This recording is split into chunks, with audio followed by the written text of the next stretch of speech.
Welcome back to the Form First podcast. You are joined by your hosts, Sam and Ben, for episode 24. And we are recording this podcast in April. Summer is officially over. You'd think so. I mean, it's pretty hot this week. Right? Yeah. A bit confused. I know, it's confusing. But by now, probably a lot of you are finishing up or have finished up your summer shred phases. You know, we're coming into the colder months. A lot of people go into hibernation mode, and that might look like more of a build phase or a maintenance phase for a lot of people. For those that have, achieved their summer shred goals and they're in limbo and they're like, well, I don't know what else to do, so I'm just going to keep shredding. We're here to tell you that you cannot shred forever. Yeah. Yeah, absolutely. I think you sort of get to a point where not only your body adapts, but you start to go a little bit psycho because you're ready for a bit more food and maybe the training's plateaued a bit, looking for a bit more gas. I've definitely gone through that where I was definitely ready to have some more caloric intake. By the end of November last year, I was driving myself a bit mad in the gym. Yeah, for sure. The issue is like if you're in a deficit and say your deficit is 1,800 calories for the example of this, and you go, well, I'm just going to stay at 1,800 calories because, I want to stay shredded. Well, chances are your body's going to adapt to that 1,800 calories, and that's going to become your new maintenance calories. So it's in your best interest to actually increase your calories back up to maintenance on paper, so that you do actually have enough energy and you can add flexibility back into your days. You can actually go out for that meal per week with your partner. You can go around to your parents' house and have dinner. You don't have to worry about counting every single calorie. Yeah. And that's like, the important part about a shred is that you get yourself to a point where you feel good and you feel like you look good. Most 99.999% of people in the gym probably have a bit of body dysmorphia. Yeah. And that's why it's important to take your photos and check in with your coach or your friends or your family or your partner. Your partner's probably going to be pretty honest, or your kid. Your kid might be pretty honest. And obviously, your body adapts to a certain amount of calories, and let's say it adapts to 1,800 and you're getting hungry at 1,800, you're going to be hungrier at 1,600 if you just keep shredding. Yeah. And, obviously we like the way we look and we get a bit scared, and that's totally fair. And that's where I think it's important to have someone by your side that knows what they're doing or has been through that process before to be like, nah, it's all good. Yeah, for sure. I've got like I mentioned, I've got a few clients that are going through this phase at the moment. They've done their shred, they've achieved what they want to. They're probably listening to this podcast right now. So shout Calling out. them out. Yeah. But I think a really important thing that you can do, because when you're in a deficit, all you're doing is you're chasing the scale weight down whilst trying to at least maintain your lifts. So instead of focusing on watching the scales go down, focus on your numbers in the gym going up. Yeah. It's the best thing you can do when you transition to that build phase. Yeah, big time. Maintenance or main gaining or build, those weights in the gym are going to go up. You're going to get stronger. The main priority is to build lean muscle. So then next time when you do a cut, your physique's going to look completely different. Yeah, it's such an underrated feeling as well as the pump. I think if you've been training long enough, or been in a shred long enough, you kind of lose that feeling after a session, where you feel like you're almost going to explode in a sense. Yeah. And you start to, you lower your carbs and all that type of stuff on your shreds, and you start to lose that feeling after, and you're lacking the energy. And it's just I went into December picking up my calories, for example, and it was so good to get that feeling back. And then, like you said, the weight starts to, as in the weight that you push starts to pick up, and you just feel strong and you feel energetic and your mood lifts. That's also another thing we can talk about is the hormone changes. Yeah, big time. But yeah, it's a no-brainer when you've been doing a cut for a while. Yeah. You'd probably get to a point where you're ready to go. For sure. Some clients, they do achieve their said goal in their initial shred phase. Yeah. right? They might drop, substantial amount of body fat and they go, hey, I'm actually where I want to be. So Yeah. therefore, this is the amount of calories that I have to eat in order to maintain this physique. But Yeah. it's actually not correct. Once you get down to that body weight, and say you really needed to dig and you got down to 1,600 calories, and say your maintenance is 2,000 calories, Yeah. it's really important for you to reverse your calories back up to maintenance, which would be 2,000 calories, Yeah. in order for you to fully recover, Yeah. but also maintain your results. Yeah. If you're at true maintenance, you're not going to put on any body fat. Yeah. I think what happens with a lot of people when they do reverse is they add in a couple of social occasions. They might add in a few drinks per week. All of a sudden, the 2,000 calories ends up being 2,200. Well, now you're in a little surplus, Yeah. Yeah. Yeah. So you got to be really careful. What I do with some clients is I put them 10% below their maintenance if they're a very social person, Yeah. and that allows for a bit of buffer. Yeah, and especially leading into the summer months. And I think like that's something that I learnt from. I'm not perfect. I shredded right up until the start of summer, and then it was straight into madness season where I've Yep. got a very social group of friends. I'm a social person. I love a beer. I've said that maybe 72 times on this podcast. And I had about 72 beers a week probably during December. No, not that much. But yeah, and I think that's a lesson that I've learned is that I think next time I want to be at the stage where I've already reversed Yep. up to maintenance or just below, just to account for some extra intake, some Yeah. extra intake. Same, right? Yeah, exactly. Yeah, I think that's super important. When I have a client comes to me and they go, right, I've got this very specific goal of losing X amount of weight before my holiday, wedding, birthday, whatever it might be, I always add a little bit more time so that we can reverse. So Yeah. say, example, going on a Europe trip, a lot of people hopefully will still be able to travel in our winter, their summer coming up. And the issue that you have when you're dieting the week of and the day before the client goes away, well, there's some amazing food in Europe. Yeah. You're going to eat a lot of food, Yeah. right? So I like to reverse their calories out. So we sort of get the shred done at least 2 to 4 weeks yeah, before they're going away. So that, say they got down to 1,600 calories, their maintenance is 2,000. We get as close as we can to 2,000 calories before they go away. And then that way there's not as much blowout because your their body's hunger's- ready to yeah, take on. they've adapted to a higher calorie amount, but you also get rid of all those food cravings by eating more food anyway.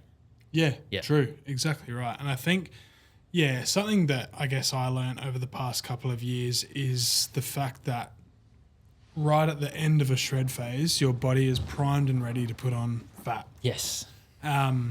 Because your metabolism has lowered and adapted to the amount of calories that you're eating, and it doesn't need to metabolize calories as fast, then we start smashing food and our metabolism, this is what we mean by adapting. Your metabolism hasn't had time to be like, oh shit, we're cranking some more food at the moment, and we've got low metabolism, more calories, easier to blow out, like you said, put on a bit more weight, and then you just start feeling a bit crappy on your holiday. Yep. Think of it this way. The shred phase is not over until the reverse has been completed. I Right. like that. So if your dieting phase is 12 weeks, but your reverse is 4 weeks, well, then you've got 16 weeks of dieting. Yeah, Yeah. that makes sense. Yeah, Because you're still good in way a of looking at deficit it. in your reverse phase. True. That's why my minimum term for coaching is 16 weeks. Most people shred for 12 weeks. Yeah, But then after that, what I found, because my minimum term used to be 12 weeks, but what I found was people were left to their own devices, Yeah. right? After the 12 weeks. Amazing. I reached my goal. Now what? Yeah. I want to go off on my own, but I don't know how to reverse my calories. So I increased it to 16 weeks so that we can get the shred phase done first, and then we can go through the reverse after. Yeah, and that's something that one of my clients, I think, recently sort of struggled with, where we had come to the end of a 12-week phase. So I might actually adapt this now. We came to the end of a 12-week phase, and now he's confident with cutting. I think the biggest thing for him was accountability, which is fine. And then it was kind of like, well, where do I go from here? And like, don't get us wrong, reversing is probably like as difficult, if not more, Yeah. than cutting and shredding, because you're at the end of your shred and you're ready to like hammer food. Well, for me anyway, I'm ready to get into it. Yeah. And it's really hard to maintain that. There's still some discipline there, and there's discipline in a main gain and a bulk. Yeah. But maybe there's a little bit more freedom with that than a reverse, where you need to let your body get used to it. Yeah. Yeah, for sure. If you can reverse out properly and have the same adherence that you had in your shred phase, in your reverse phase, your calories are going to get stupidly high, like really, really good. You know, you're going to be able to eat at maintenance and above without putting on any body fat. Yeah. Example, my client, Michael May, shout out, we got him down to 1,800 calories in his shred, and he's currently eating 3,200 calories and losing body weight. What does he do? 50,000 steps a day? Not even. I've put him down to 10,000. Because his adherence was so on point during the shred and in the reverse, every time I've given him more calories, he's lost weight. Right. So he lost. His body's just primed. Yeah. Already. So he lost an extra 5 kilos in the reverse. Far out. Yeah. How many weeks was it? The reversing phase we took a little bit longer. Yep. It was 4 weeks on paper, but technically 6 weeks because he was still in a deficit while I was trying to increase his calories. Oh my God. So we're still in that process. Like every week I give him more calories and he adapts. He's like, am I building? And I'm like, your physique's changing. You know, yes, your weight's stalling or you keep losing weight, but you're putting the calories to good use. Yeah. Yep. Yeah, exactly. Nice. So if you were lucky enough to tune into last week's episode, we spoke about the Mostly Wise live show from Chris Williams, and we've just been reflecting on that quite a lot about personal development. Yeah.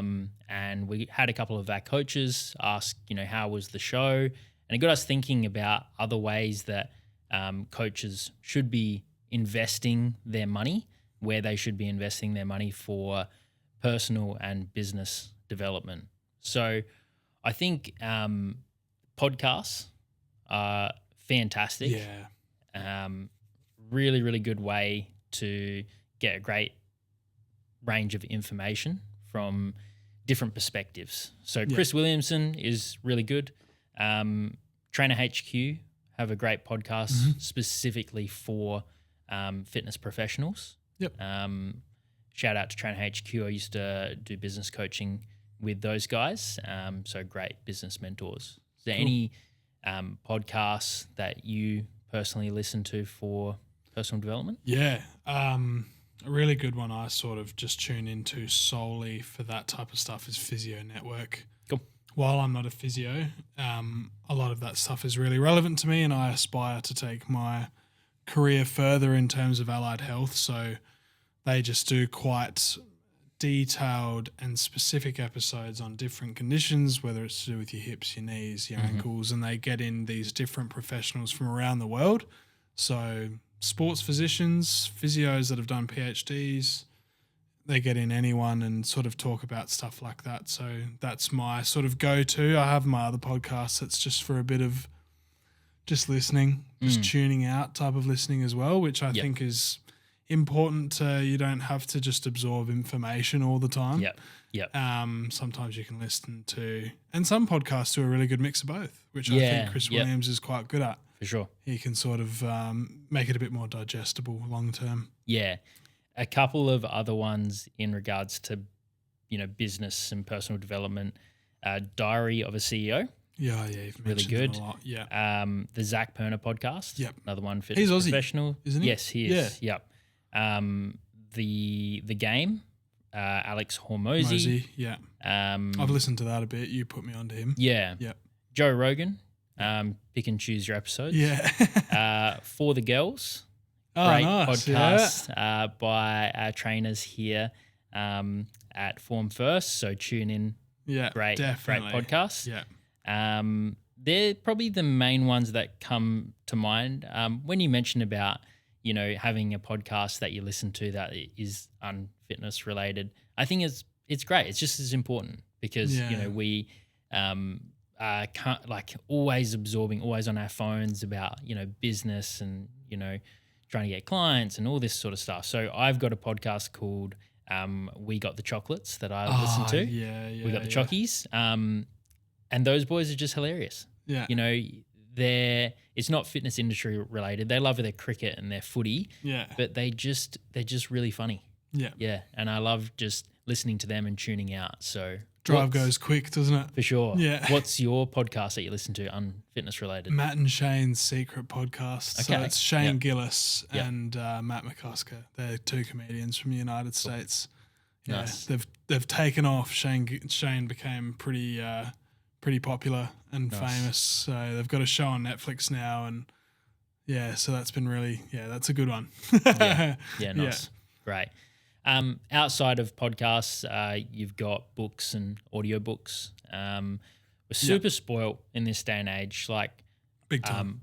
through Spotify, like you can access millions of books right now. Through Spotify. Yeah. Yeah, right. Yep. I didn't know With that. your premium subscription, you can access millions of books. I had no idea. Yep. I thought it was just like Audible Yeah. Well, or that as well. similar. Yeah. Yeah, similar things. So I listen to a lot of audiobooks. I'm not a big reader personally, and that's just a time thing.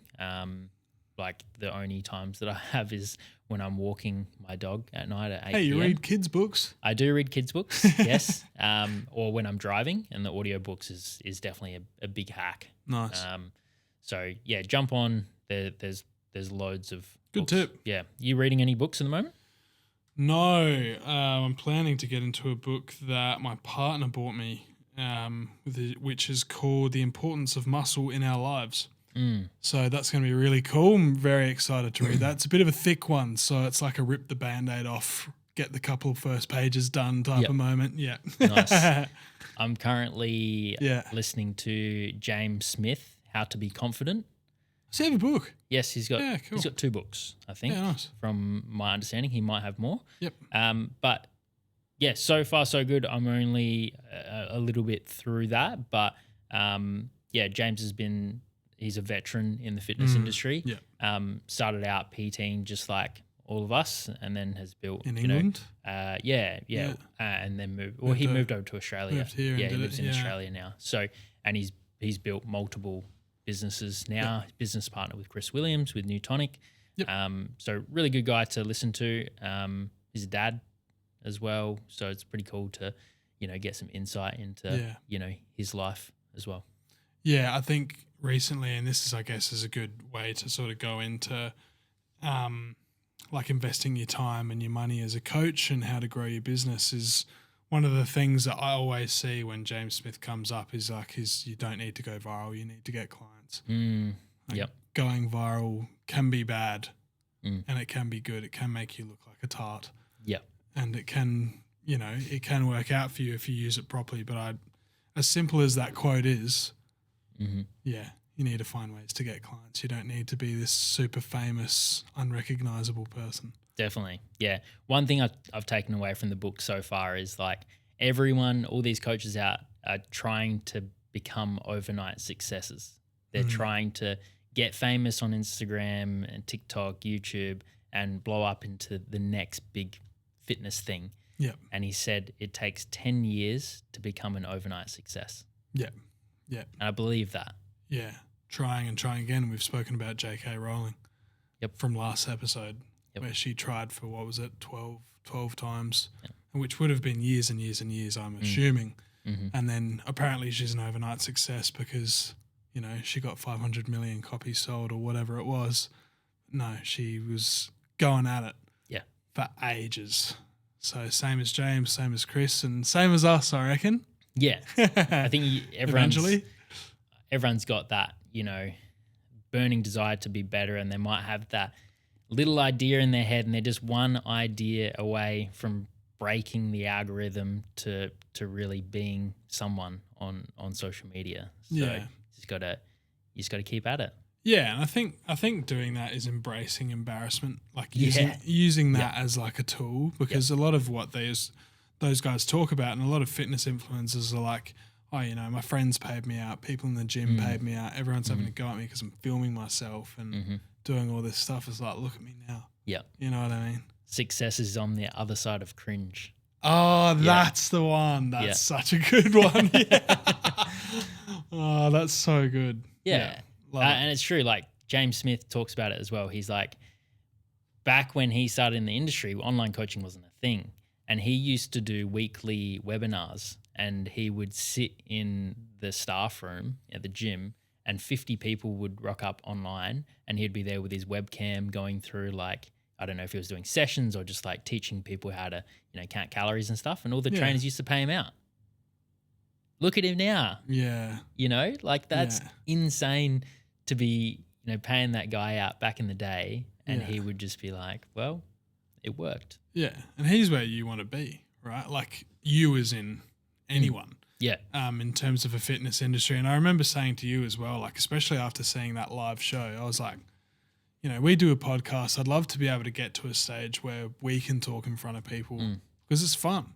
It's really enjoyable. It's to be such a, like, I know Chris Williams is like, it's so cool to be able to do this. Yeah. I'm so honored and blessed to be able to talk to people who are listening to me talk. So that's cool. Yeah, for sure. And if there are other live shows like Chris Williams or something similar related to, sales or management, something related to the fitness industry, might be like personal development for, nutrition or, biomechanics, something like that, do it. Yeah. They're tax deductions. If you don't need enough, if there's not enough motivation, you can tax deduct it. And if you don't get something out of it, it's a good networking event anyway, but chances are, like, if you're investing into good, like mentors, then you will get something decent out of it. Yeah. Yeah. So I guess what we're trying to say in summarization of all that chit chat is that, invest your money into yourself in all these different ways. Like, there's obvious things, right? Like Meta ads, Google ads. Yep. Like website, all that type of stuff. But like, I think we've harped on about it a lot in previous episodes, is personal and professional development is absolutely massive. Yep. You can, and even if you don't get a active takeaway from a show or something like that, there are so many other ways that you can benefit from those types of things. So Big time. Rip the Band-Aid off, do it. See how you go. Yep. Could change your life. I was pretty inspired after that live show, and that's just one live show. Yeah. So yeah, pretty cool. Big time. And we're in this era where you don't have to go and see a live show live. Yeah. That's what YouTube is. You can sit in your bum with your packet of potatoes. You can, but like if you can't get to the show, then there's replays.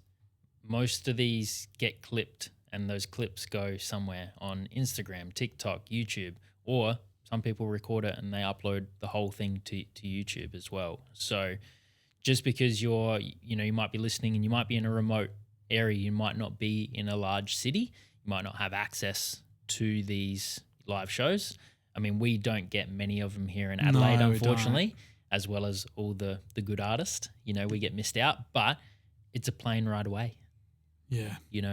And that's not very big in the grand scheme of things. In fact, I would say it's good to step out of your business, right? Step out of your business for a week, a weekend, go get some personal development, and you'll come back a better coach.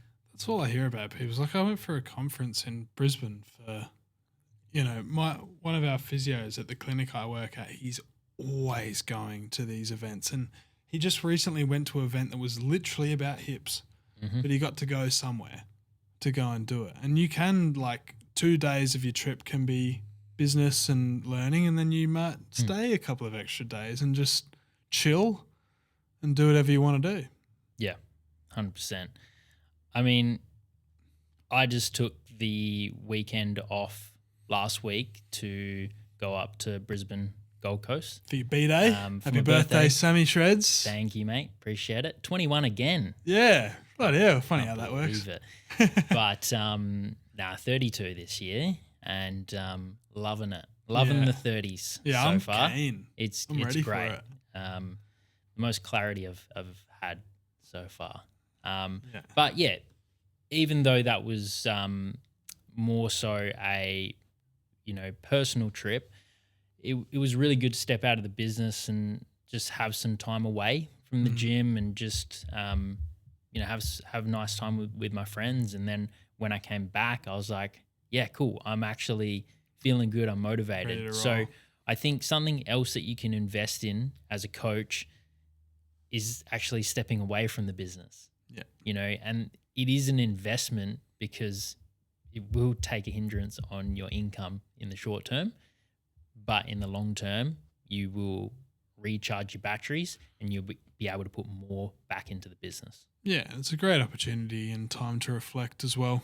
And I'm sure you would have done a lot of that, floating around Mermaid Beach and the Sovereign Islands, seeing all the big mansions. So that would be pretty motivating. Dude, it's so motivating, hey. Like, before we went, my mate Shannon was like, oh, we're going to Sovereign Islands. And I was like, oh, cool. And so I looked it up on Google Maps and I looked at this one house and I was like, oh my God, like these houses are like huge, massive. And we got there and like there was one for sale. We're like, oh, let's have a look. It was $150 million. And that was just the house.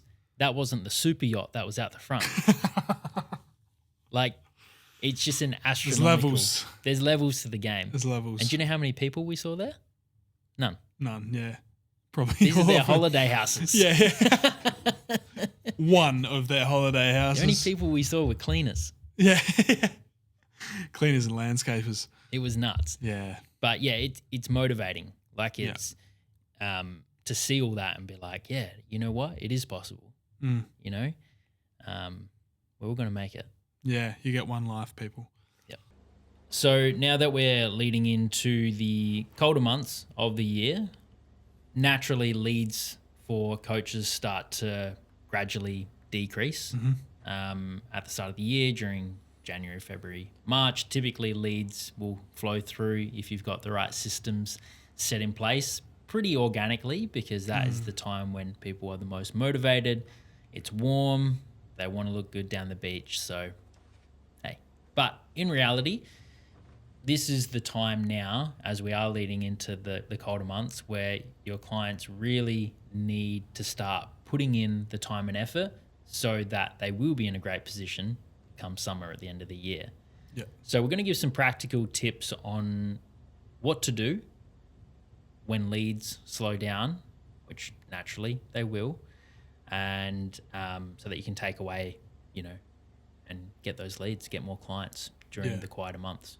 Yeah, and I guess this is like more maybe more so targeted towards coaches that have gone out on their own. Yep. And they're not in the bigger commercial gyms that I guess leads are still relatively consistent, probably slow down anyway. But I guess the one that obviously sticks out to me the most is, I guess, client retention and educating your clients on the importance of the winter months. Yep. And staying on track, but then trying to branch out and get on social media as much as you can. And it doesn't have to be videos. Yep. But I guess getting posts up explaining why this is the right time to achieve your goals. Yeah. Education's a big one. Yeah.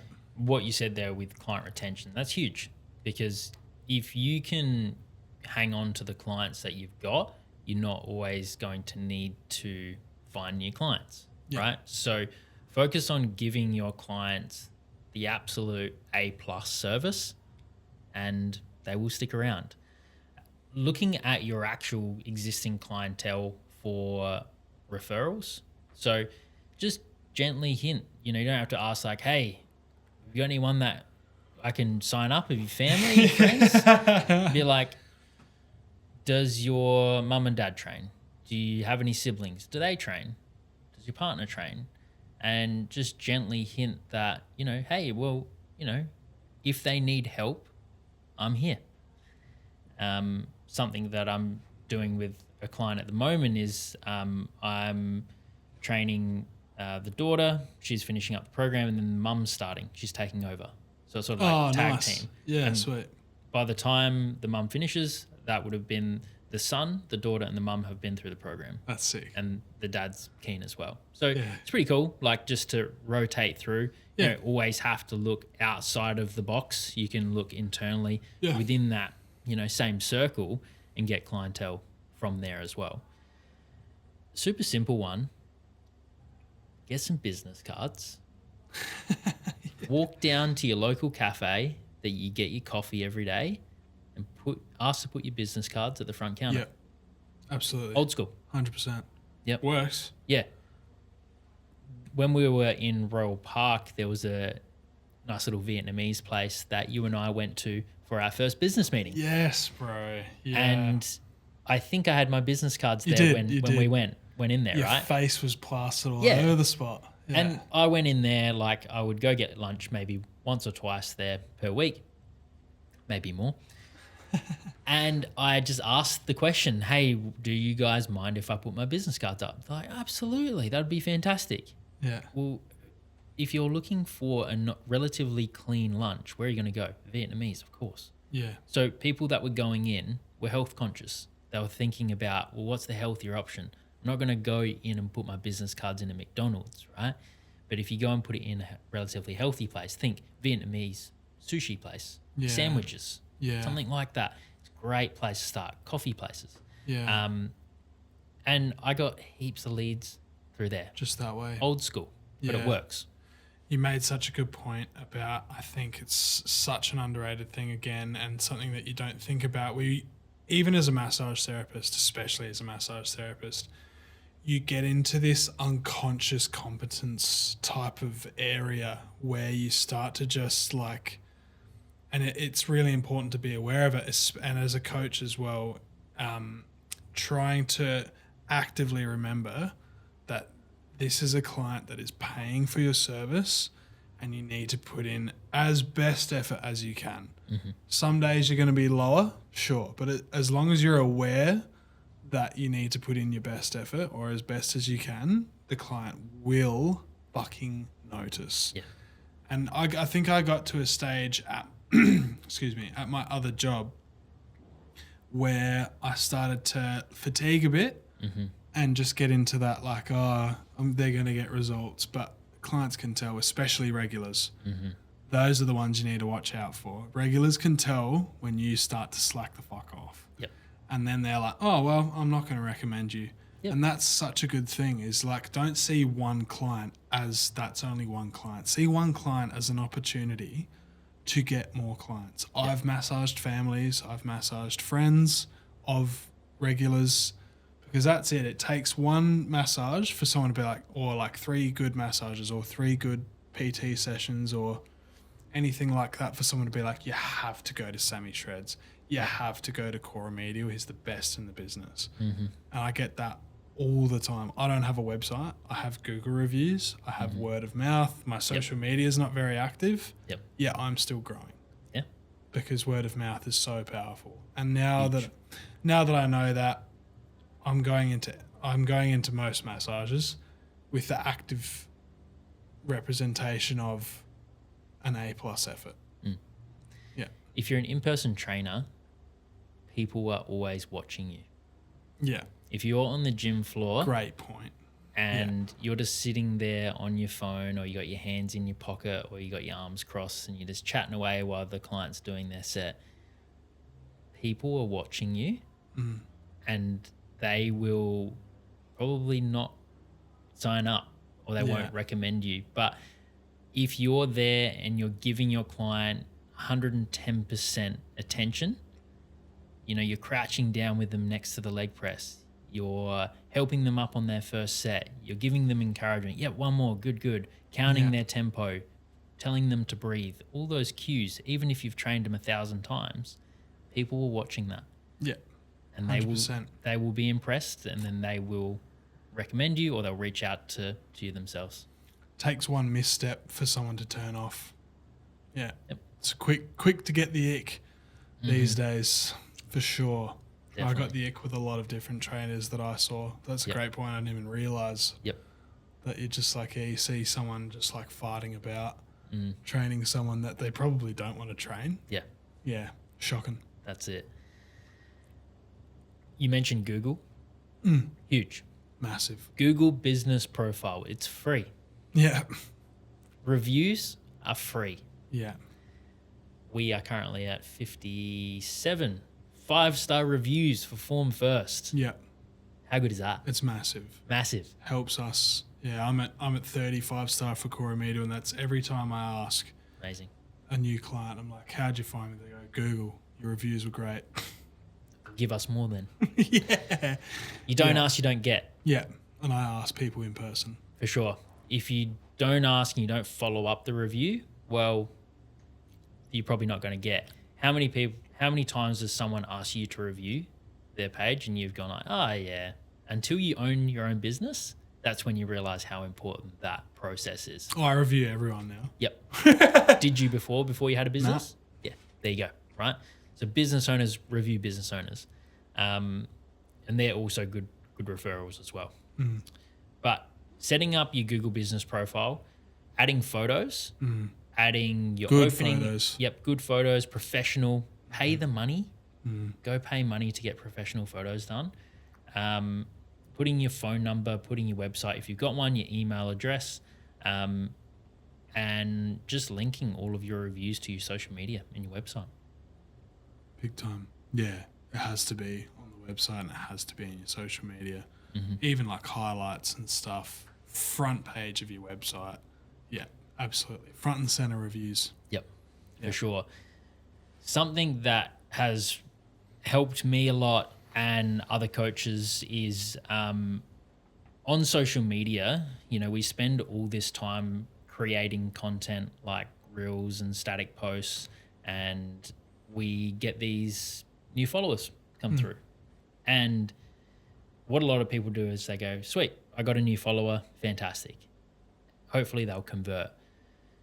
But without reaching out to that person, they're probably not going to reach out to you. They might be like, I'm not sure. Like on average, a potential prospect needs 9 touch points before they convert as a client.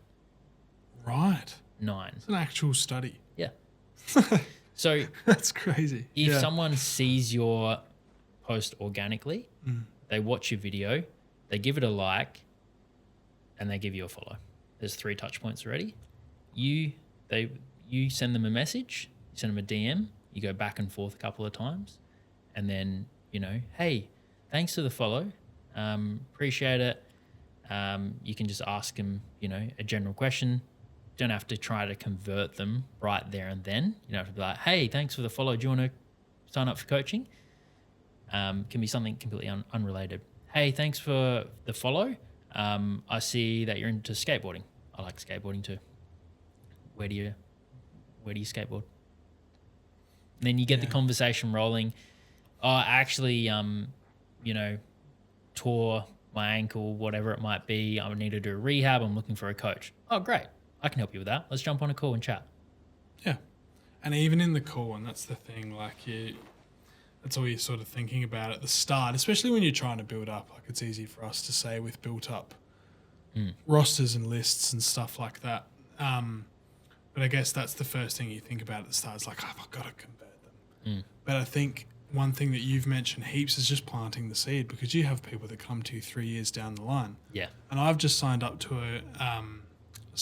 another coach because I want to try out some hybrid training. And I met him, a year ago? Yeah. You know what I mean? Even longer. Even longer. Yeah. Right. And he's always been in the back of my mind. I've trained with Sam a lot.